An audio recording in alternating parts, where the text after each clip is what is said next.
दोस्तों, मैं हूं घनश्याम कुशवाहा। डायमंड एकेडमी इंदौर की ओर से आप सभी को रक्षाबंधन की हार्दिक शुभकामनाएं। दोस्तों, राज व्यवस्था के अंतर्गत आज हम चर्चा करेंगे प्राचीन काल तथा मध्यकाल में शासन व्यवस्था का क्या स्वरूप रहा, लोकतंत्र किसे कहते हैं और यह कितने प्रकार का होता है, साथ ही शासन के कौन कौन से अंग होते हैं और उनके क्या दायित्व होते हैं, और अंततः विधायिका व कार्यपालिका संबंध के आधार पर शासन प्रणाली में कितने प्रकार की होती हैं, इन सभी विषयों के संबंध में आज हम विस्तार से जानेंगे। दोस्तों, स्टार्ट करते हैं। प्राचीन काल तथा मध्यकाल में शासन व्यवस्था का स्वरूप क्या था। दोस्तों, राज्य व्यवस्था किसी समाज का एक अभिन्न अंग होता है और निश्चित ही इस समाज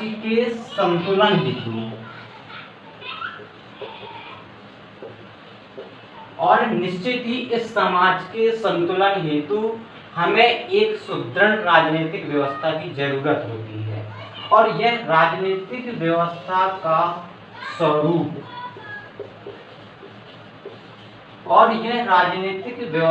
स्वरूप हमें भिन्न भिन्न दिखलाई पड़ता है, अर्थात यह समय अनुसार परिवर्तित होता है। दोस्तों, यदि मैं बात करूं 2350 बीसी से 1700 बीसी अर्थात हड़प्पा सभ्यता के संबंध में,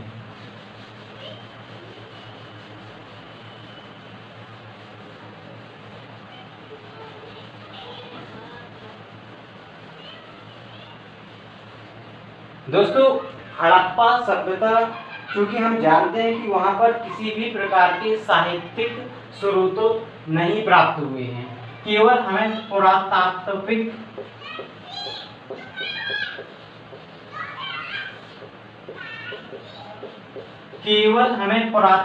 स्रोत ही मिलते हैं और इन पुरातात्विक स्रोतों के आधार पर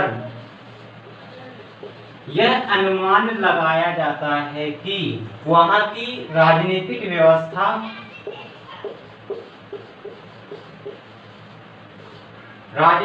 व्यवस्था वणिक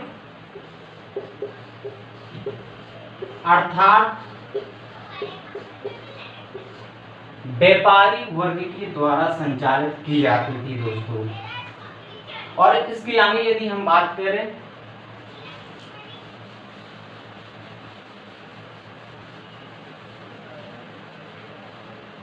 दोस्तों, जब हम बात करते हैं ऋग्वैदिक पीरियड की, अर्थात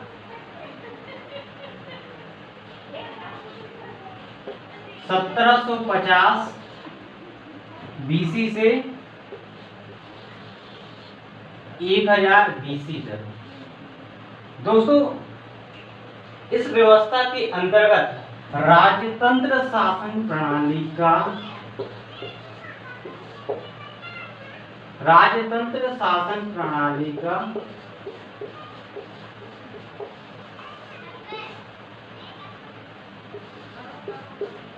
कुछ अंश देखने को हमें मिलते हैं, क्योंकि इस ऋग्वैदिक पीरियड के अंतर्गत हमें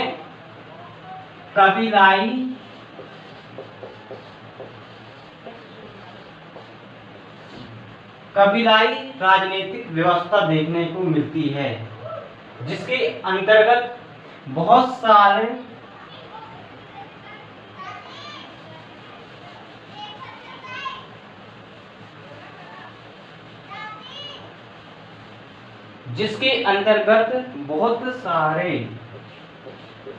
कबीले होते थे, जिसका प्रमुख एक राजा होता था।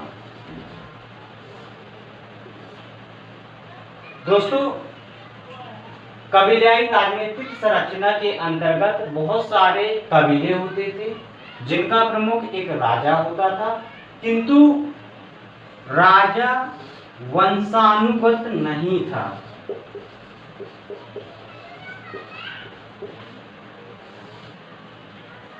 राजा वंशानुगत नहीं था और उसके पास केवल नाम मात्र की शक्तियां होती थीं। नाम मात्र की शक्तियां होती थी और सभा और समिति सभा और समिति जैसी संस्थाएं इस राजा को कभी भी हटा सकती थी।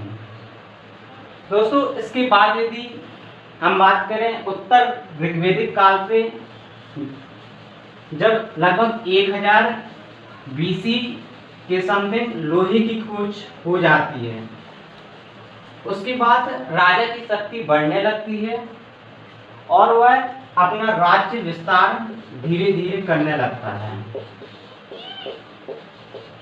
और जब हम देखते हैं मध्यकाल के अंतर्गत तो हमें एक सुव्यवस्थित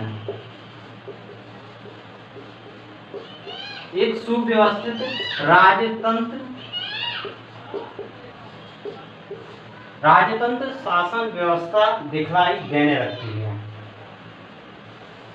जिसके अंतर्गत राजा की जो मंशाएं या जो इच्छाएं होती हैं वो ही कानून का रूप होती हैं और उन्हें ही लागू किया जाता है।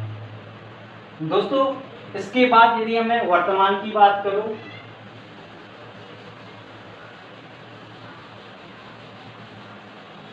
दोस्तों वर्तमान में शासन व्यवस्था की एक नई व्यवस्था देखने को मिलती है जिसे हम लोकतंत्र के नाम से जानते हैं।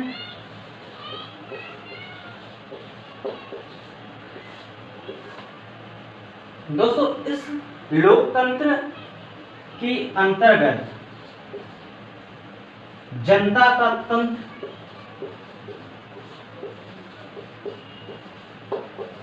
शामिल होता है, अर्थात ऐसी शासन व्यवस्था जो जनता द्वारा संचालित होती है उसे लोकतंत्र कहते हैं। और दोस्तों यह लोकतंत्र दो प्रकार का होता है, एक प्रत्यक्ष लोकतंत्र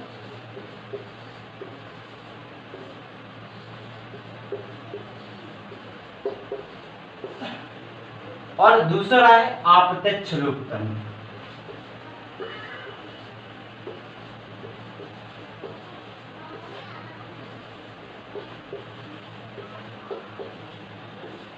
दोस्तों लोकतंत्र दो प्रकार का होता है, पहला प्रत्यक्ष लोकतंत्र और दूसरा है अप्रत्यक्ष लोकतंत्र।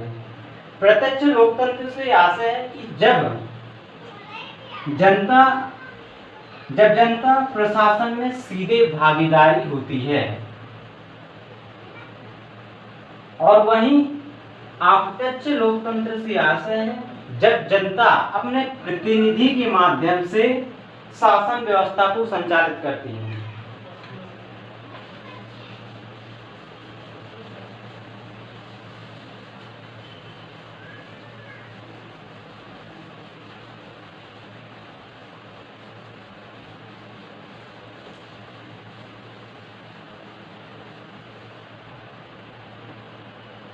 अप्रत्यक्ष शासन प्रणाली के अंतर्गत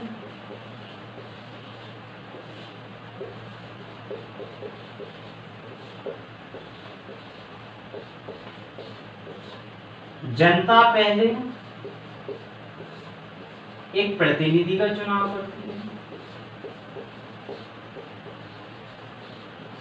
और यह प्रतिनिधि कानून निर्माण पे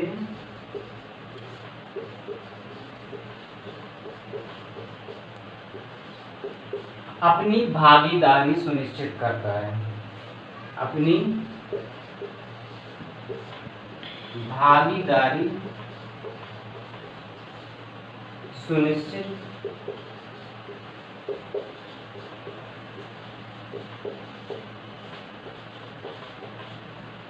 करता है। दोस्तों यदि हम प्रत्यक्ष लोकतंत्र की बात करें तो स्विट्जरलैंड एकमात्र अपवाद है जहां पर अभी भी प्रत्यक्ष लोकतंत्र के कुछ अवशेष रूप देखने को मिलते हैं। सामान्यतः वर्तमान में सभी देशों में अप्रत्यक्ष लोकतंत्र की अवस्थिति पाई जाती है दोस्तों। इसके बाद हम दोस्तों चर्चा करेंगे शासन के कौन कौन से अंग होते हैं एवं उनके क्या कार्य होते हैं।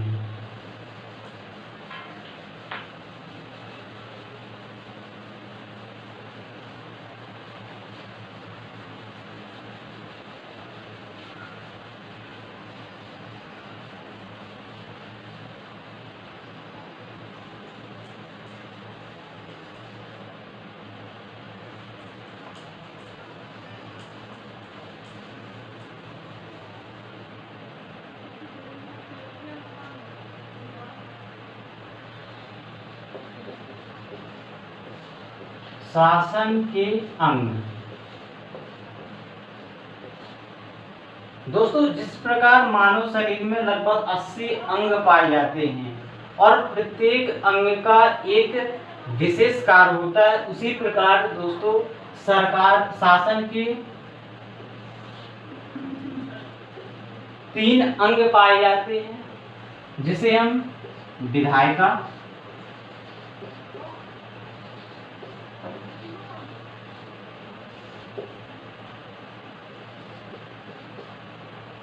कार्यपालिका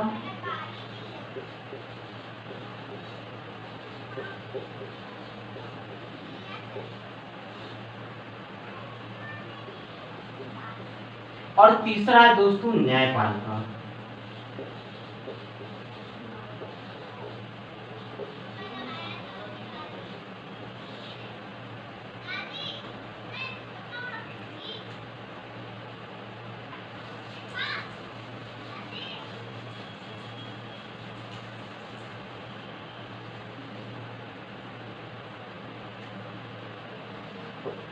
दोस्तों विधायिका का कार्य होता है कानून का निर्माण करना।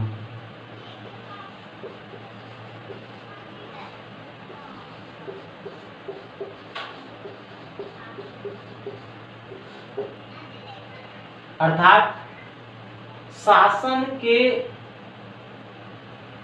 विधायिका अंग कानून का निर्माण करता है अर्थात विधि का निर्माण करता है, और शासन का जो दूसरा अंग है कार्यपालिका, कार्यपालिका का कार्य होता है विधायिका द्वारा बनाए गए कानून को लागू करवाना, अर्थात विधियों या कानूनों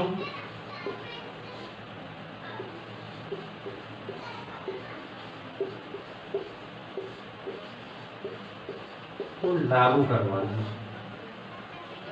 दोस्तों सामान्यतः कार्यपालिका 2 प्रकार की होती है, एक होती है स्थायी कार्यपालिका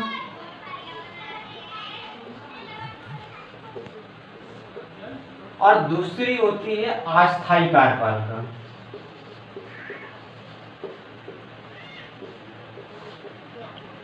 दोस्तों अस्थायी कार्यपालिका को हम राजनीतिक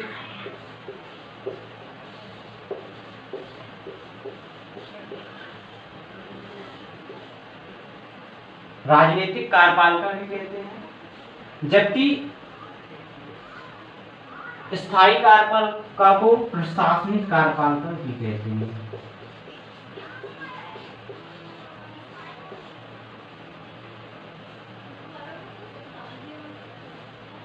दोस्तों सामान्यतः जो हम सरकार के रूप में जानते हैं वह कार्यपालिका का एक अभिन्न भाग होता है और जिसे अस्थायी कार्यपालिका या राजनीतिक कार्यपालिका में शामिल किया जाता है, क्योंकि एक निश्चित समय के पश्चात उनका चुनाव होता है और उसके बाद नए चुनाव आयोजित किए जाते हैं, जिसमें सरकार पुनः निर्वाचित हो भी सकती है और नई सरकार भी बन सकती है या दूसरे दल भी सत्ता पे आ सकते हैं। वहीं दूसरी ओर प्रशासनिक कार्यपालिका के अंतर्गत वे सभी अधिकारी वर्ग शामिल होते हैं जो विभिन्न प्रतियोगी परीक्षाओं के माध्यम से चुने जाते हैं, अर्थात इसके अंतर्गत ब्यूरोक्रेसी को शामिल किया जाता है। और ये सभी जो प्रशासनिक अधिकारी होते हैं वो लोक सेवा अर्थात जो राज्य लोक सेवाएं होती हैं या फिर संघ जो लोक सेवाएं होती है या फिर अन्य प्रतियोगी परीक्षाओं के माध्यम से चुने जाते हैं। दोस्तों, शासन का तीसरा अंग होता है न्यायपालिका, अर्थात इसका कार्य होता है न्याय प्रदान करना।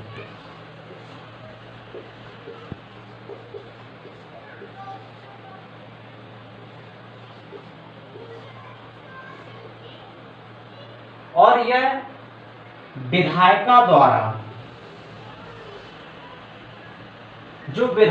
द्वारा कानून का निर्माण किया जाता है उसका वह पुनर्विलोकन का अधिकार रखता है।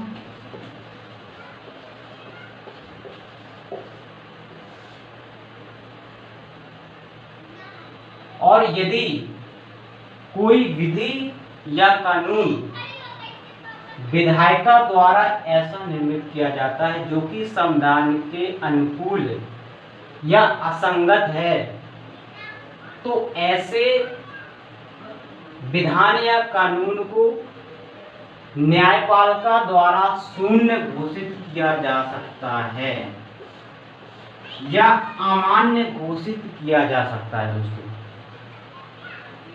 इस प्रकार हमने देखा विधायिका, कार्यपालिका और न्यायपालिका के क्या कार्य होते हैं। अब हम चर्चा करते हैं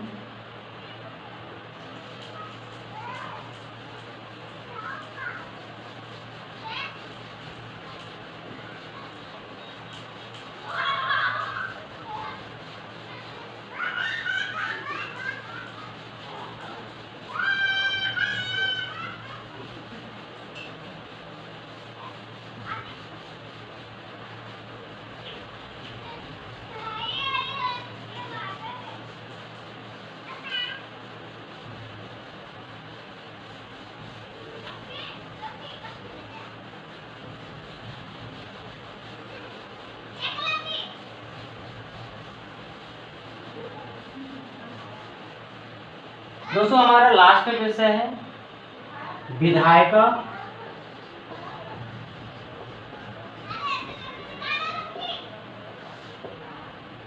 व कार्यपालिका संबंध के आधार पर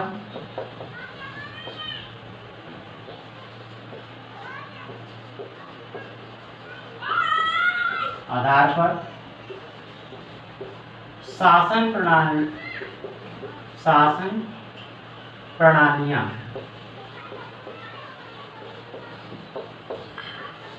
दोस्तों, इस आधार पर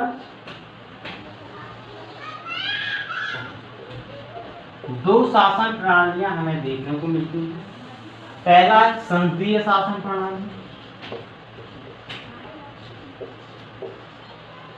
संसदीय शासन प्रणाली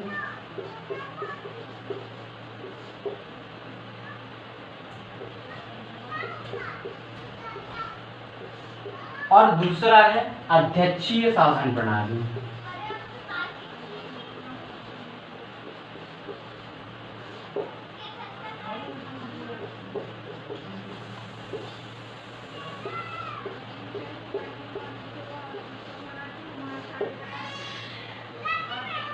दोस्तों, भारत में भी संसदीय प्रणाली को अपनाया गया है और यह प्रणाली भारत ने ब्रिटेन से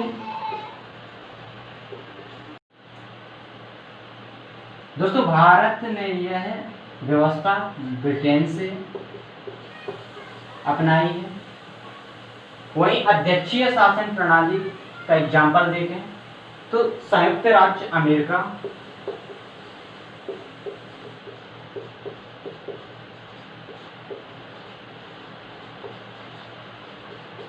संयुक्त राज्य अमेरिका में अध्यक्षीय शासन प्रणाली को अपनाया गया है।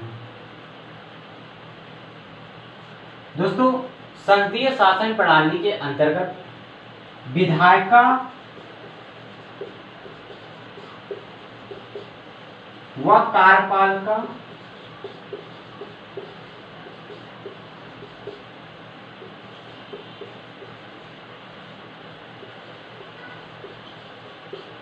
विधायिका और कार्यपालिका में पृथक्करण नहीं होता है।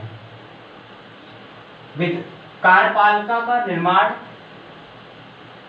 विधायिका से ही कुछ सदस्यों से मिलकर होता है, अर्थात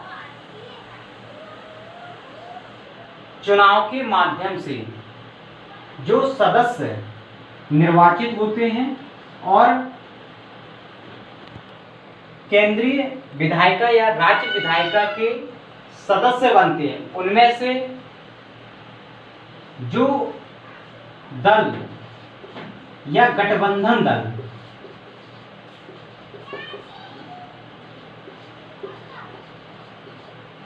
बहुमत हासिल करता है, उसके कुछ प्रतिनिधि कार्यपालिका का निर्माण करते हैं। और इस संसदीय शासन प्रणाली पे जो राष्ट्र प्रमुख होता है, राष्ट्र प्रमुख अर्थात राष्ट्रपति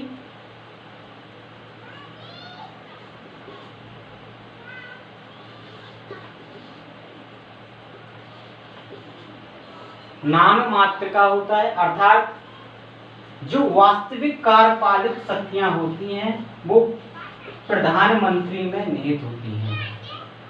और सामान्यतः राष्ट्र प्रमुख का चुनाव अप्रत्यक्ष निर्वाचन विधि के माध्यम से किया जाता है, जबकि अध्यक्षीय शासन प्रणाली के अंतर्गत विधायिका और कार्यपालिका में पृथक्करण का सिद्धांत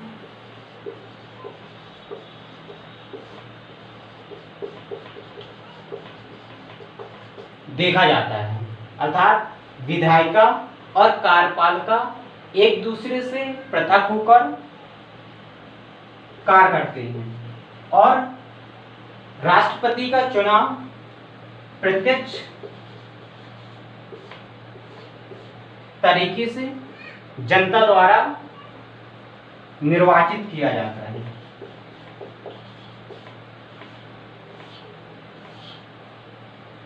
दोस्तों, ये हमने कुछ मूलभूत अंतर संसदीय शासन प्रणाली और अध्यक्षीय शासन प्रणाली पे देखा, और मुझे आशा है कि जिन विषयों पर हमने विस्तार से चर्चा किया है वो आपको समझ में आया होगा और यह संपूर्ण वीडियो आपको बहुत पसंद आया होगा। और यदि आपको वीडियो यह पसंद आया है तो आप उसे लाइक करें और हमारा चैनल सब्सक्राइब करें, साथ ही दोस्तों के साथ शेयर करें।